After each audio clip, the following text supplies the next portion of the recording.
بسم اللہ الرحمن الرحیم۔ السلام علیکم ناظرین، میں ہوں سید شہباز، آپ دیکھ رہے ہیں ہمارا یوٹیوب چینل۔ ناظرین، لداخ ایک متنازع بارڈر چائنا اور ہندوستان کے درمیان 4056 کلومیٹر پر محیط ہے۔ لداخ مقبوضہ کشمیر اور پاکستان کا گلگت بلتستان کے آگے ایک ایسا ایریا ہے جہاں پر کوئی آبادی تو نہیں، لیکن ہندوستان اور چائنا کے فورسز وہاں پر ضرور موجود ہیں۔ 1962 کے اندر پہلی جنگ چائنا اور ہندوستان کے درمیان وہاں پر ہو چکی ہے۔ 12,000 فورسز وہاں پر اس وقت ہندوستان کی موجود تھیں، اور اسی طریقے سے پیپلز لائبریشن آرمی جو چائنا کی آرمی کو کہتے ہیں، اس کے 80,000 سپاہی وہاں پر نبرد آزما ہوئے، اور چائنا کی آرمی لداخ کے اندر گھس کر ہندوستان کی فوجوں کو مات دے چکی ہے۔ اس جنگ میں 20 اکتوبر 1962 کے اندر چین جب لداخ کے اندر گھسا تو ہندوستان نے ریزسٹ تو کیا، لیکن وہ ریزسٹ نہ کر سکا کیونکہ ان کی تعداد بھی کم تھی، اور وہ جو ایریا ہے وہ چونکہ سطح سمندر سے تقریباً 14,000 سے لے کر 16,000 فٹ کی بلندی پر ہے، تو وہاں پر جنگ لڑنا انتہائی مشکل کام ہے۔ تو ہندوستان کی فورسز وہاں پر مقابلہ نہ کر سکیں، اور 20 نومبر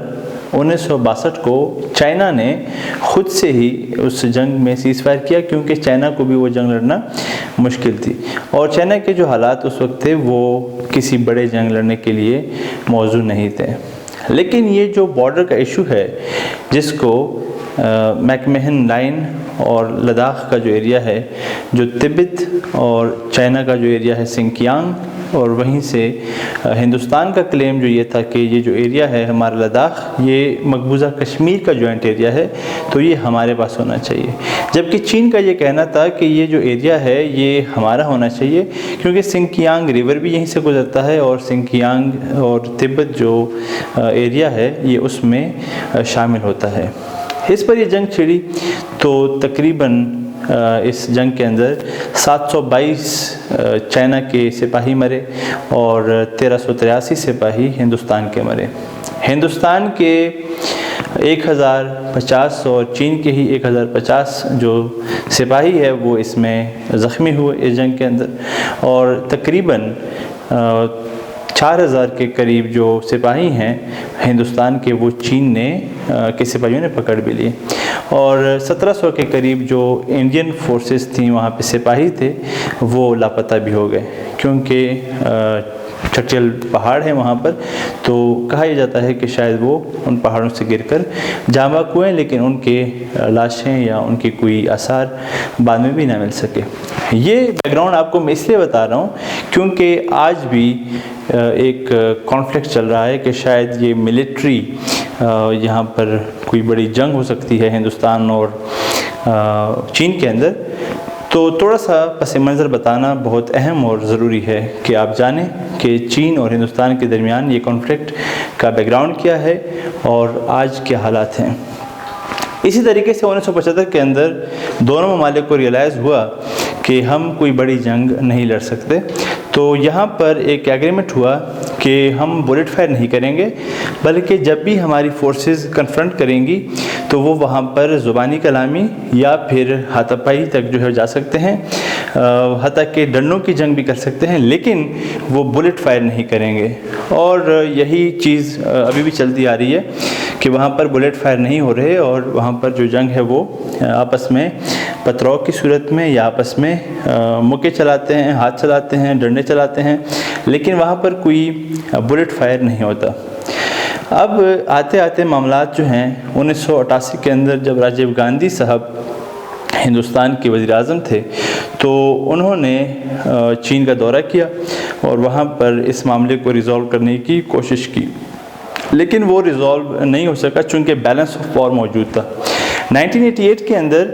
اگر میں کچھ سٹیٹس آپ کے ساتھ شیئر کر لوں تو ہندوستان کا جو جی ڈی پی تھا اس وقت وہ تقریباً $297 بلین کا تھا، اور اسی طریقے سے چین کا جو GDP تھا وہ تقریباً $312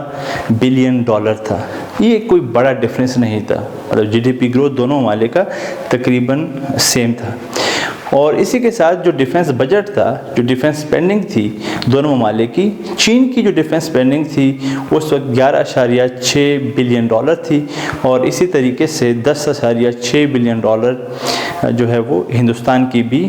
ڈیفنس سپینڈنگ تھی. تو اس وقت بھی کوئی بڑی جنگ لڑنا یا کوئی بڑا کانفلکٹ پیدا کرنا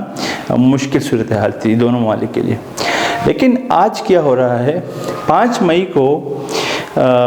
لداخ کے اندر انڈین فورسز پیٹرولنگ کر رہی تھی کہ ان کو کنفرنٹ کیا چائنیز فورسز نے، اور آپس میں ان کی ہاتھ پائی ہو گئی. اسی طریقے سے 9 مئی کو دوبارہ سے لداخ کے اندر ایک اور جھڑپ ہوئی ان کی فورسز کے درمیان، اور وہاں پر یہ جو جھڑپیں ہیں یہ شروع ہو گئیں. تو ابھی حالات وہاں پر بگڑنے کے چانسز تو ہیں، لیکن چین ابھی بھی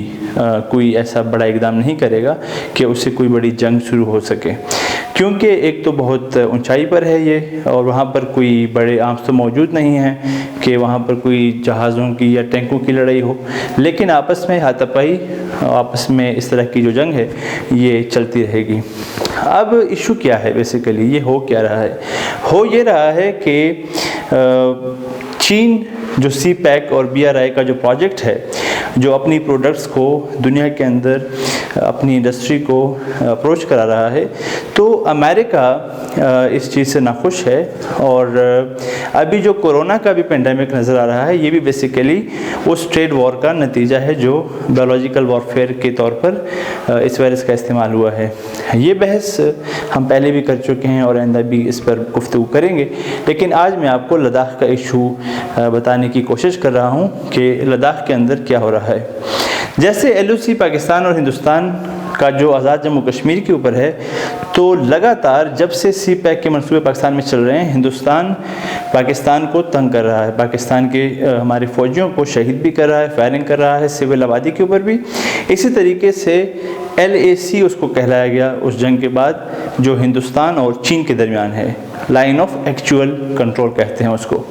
تو LAC کے اوپر بھی اب چین نے یہ تہیہ کر لیا کہ وہ ہندوستان کو یہ بتائے کہ ہم اب طاقتور ہیں، آپ ہمارے منصوبوں کے آگے نہ آئیں، رکاوٹ نہ بنیں. اور یہ ایک جیسچر ہے چائنا کی طرف سے ہندوستان کو کہ آپ کسی کے ہاتھ میں نہ کھیلیں، کیونکہ ہندوستان کھل کر اب امریکہ کے ہاتھ میں کھیل رہا ہے، اور وہ چین کے منصوبوں کے خلاف پاکستان کے اوپر بھی پریشر ڈال رہا ہے. اس کے ساتھ ساتھ نیپال، بھوٹان اور چائنا کو بھی ڈائریکٹلی کئی دفعہ تھریٹ کر چکا ہے کہ آپ اپنے منصوبے سے پیچھے ہٹیں. لیکن چین کی چونکہ مستقل پالیسی ہے، انویسٹمنٹس ہیں، تو وہ کبھی پیچھے نہیں ہٹے گا. تو یہ جو حالات ہیں اس میں ہمیں شاہجانے بجانے کی ضرورت نہیں ہے پاکستان کو، بلکہ پاکستان کو اب مزید محتاط ہونے کی ضرورت ہے، کیونکہ وہ جو بلاک ہے وہ انڈیا کو کس طریقے سے اب استعمال کرتا ہے، کس طریقے سے اب چین سٹیپ بیک کرتا ہے یا سٹیپ فارورڈ کرتا ہے، اور ہمیں اب بہت محتاط رہنے کی ضرورت ہے، اور ہمیں صورتحال کو بہت ہی گہرائی کے ساتھ دیکھنے کی ضرورت ہے. اسی کے ساتھ اپنے میزبان سید شہباز کو اجازت دیجیے، لیکن اجازت دیتے ہوئے ہمارے یوٹیوب چینل کو سبسکرائب کریں، بیل آئکن دبا کر ہماری ویڈیوز کی اپڈیٹ حاصل کرتے رہیں. ہماری ویڈیوز کو لائک اور شیئر ضرور کیجیے.